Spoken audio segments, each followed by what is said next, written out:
Hello YouTube and welcome to my channel. Today I'm in the mood to speak English.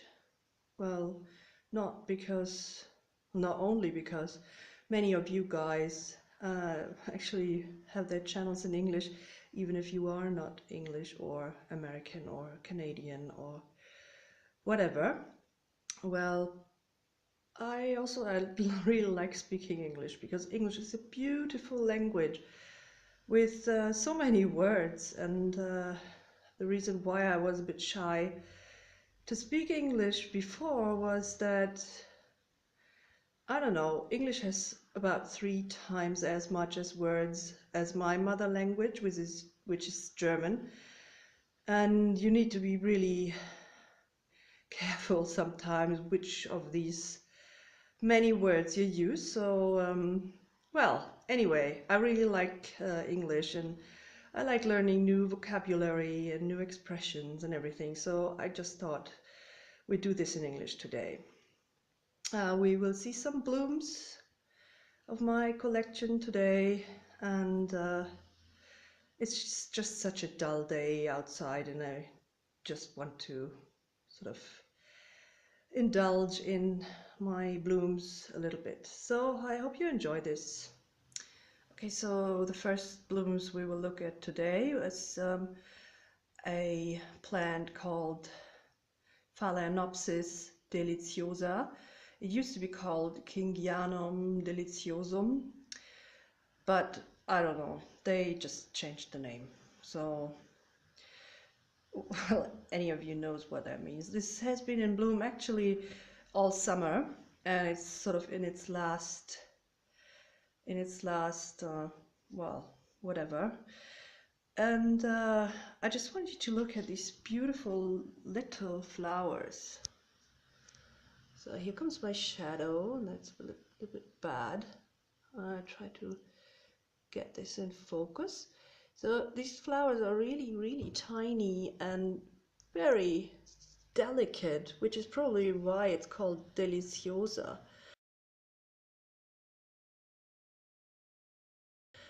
And they are really nice and very happy flowers.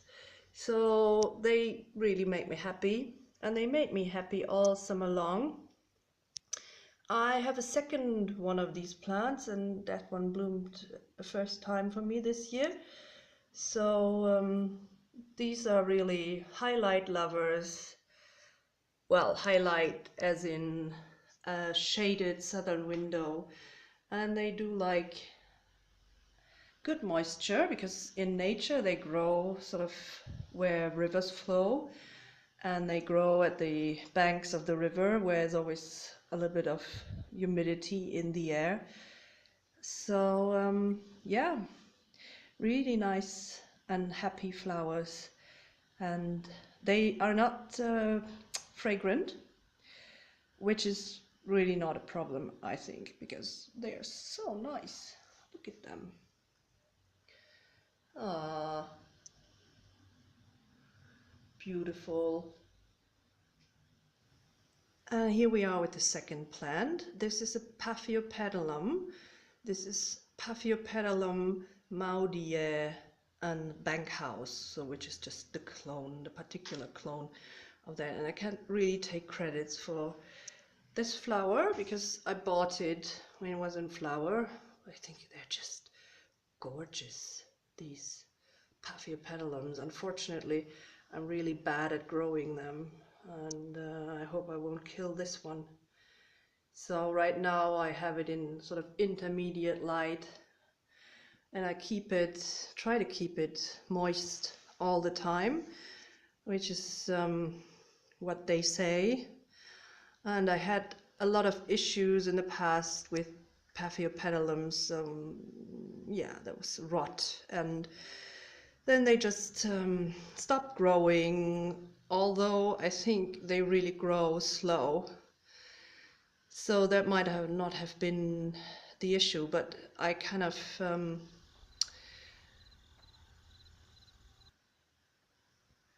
so I'm trying kind of still to find the balance between wet and moist, and not letting them dry out, which is, I guess, the golden middle we all try to find when we grow orchids.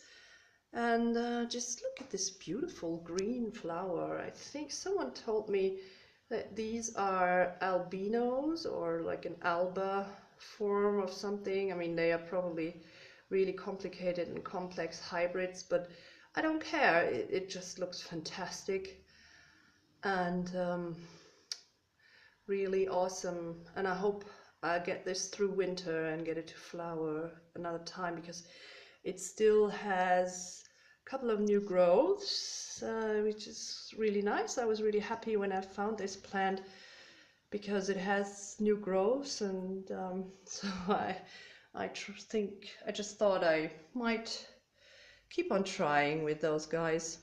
Well, anyway, Paphiopedilum, maudiae, Bankhouse. Okay, so next one is a Phalaenopsis Purple Gem, the alba form, and I bought this plant I think 2 years ago, and I bought it under the name of Phalaenopsis pulcherrima alba, but it soon turned out that it is not. It is a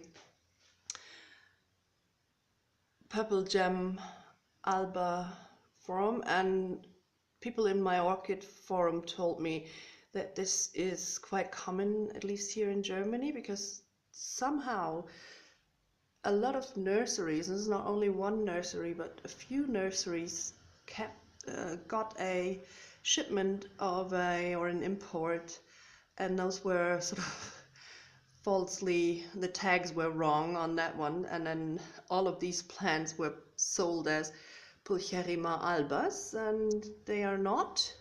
And I show you a pulcherrima in the next, and then you can see that the flowers are really different on the real pulcherrima, because you can see that the lip on this one is not as big and broad at the sides as the pulcherrima.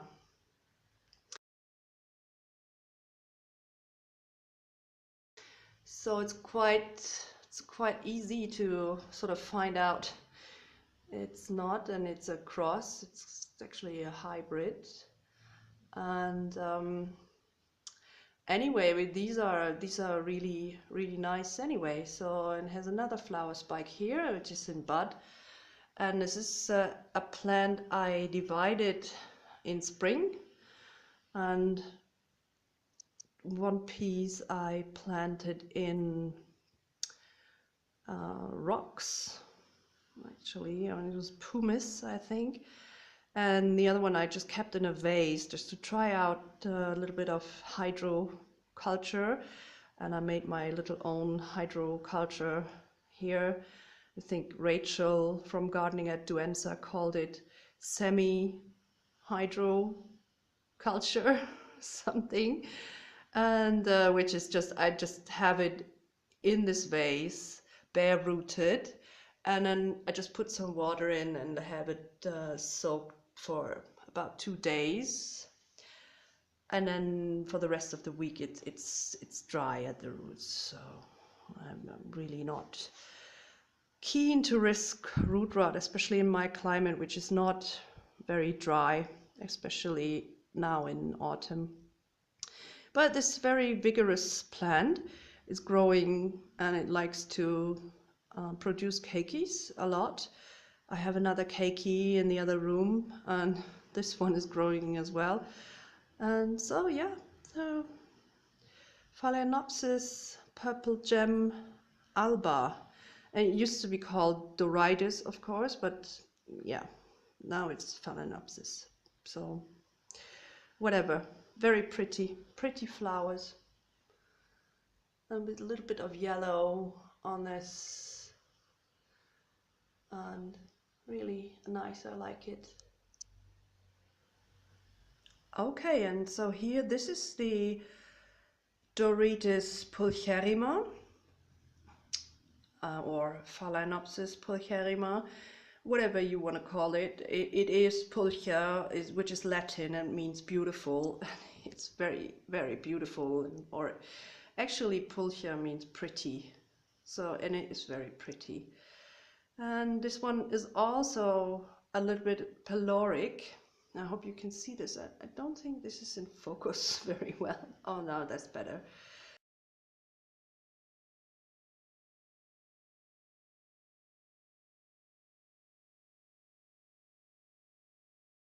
And this is a little bit peloric as well, and has these orange portions on the sepals there, and it has a really nice orange lip. And yeah, so this has been in flower for a while as well. I think it's been in flower since June, and it's a tiny little plant actually. It has a little bit of variegated leaves, and it can take a lot of sunlight as well, because I think I saw a video once, and they grew in nature. They grew on bare rock, just with no shade at all. And I thought that was quite impressive, because I don't know, when these rocks, they must have, the runoff of the water, when there is some rainfall, it must run off very, very quickly. So they probably don't get much water in nature, and a lot of direct sunlight. So they're probably like highlight. And so I water this occasionally, maybe every 10 days, or whenever I think the roots are going silvery. So it's doing well for me, and it's been in bloom for quite a while. So this is quite a pretty flower. I like it. So this is a first time bloomer for me. I've had this plant for about 1.5 years, and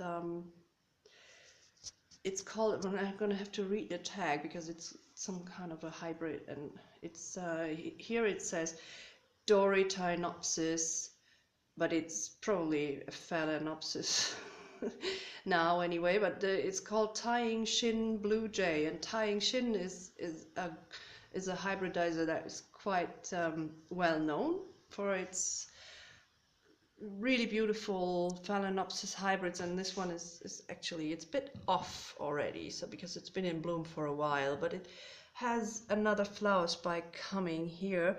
And I'm really happy with this, because it's been a young plant when I bought it, and I didn't really expect it to bloom this year already. So, and it's been in bloom for quite a while. So you can see that the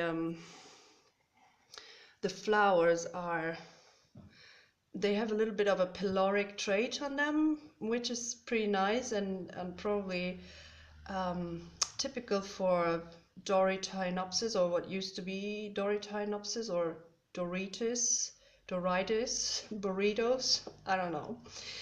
And it's coming across a little bit too purple, because in reality it is quite bluish, so not so much red in this purple, but a little bit more blue.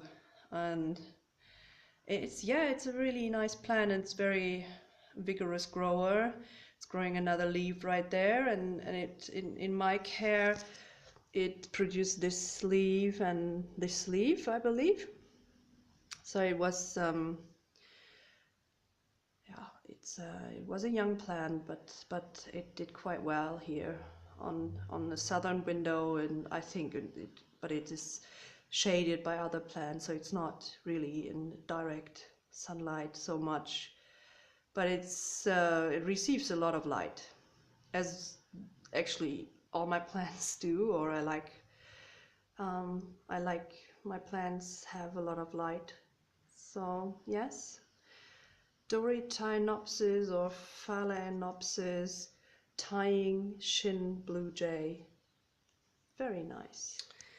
Right, so this is the first of the Dendrobium Phalaenopsis types that is in bloom.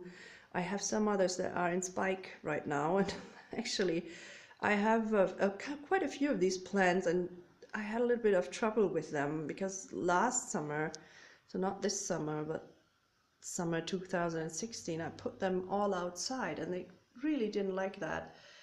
and they shed all their leaves,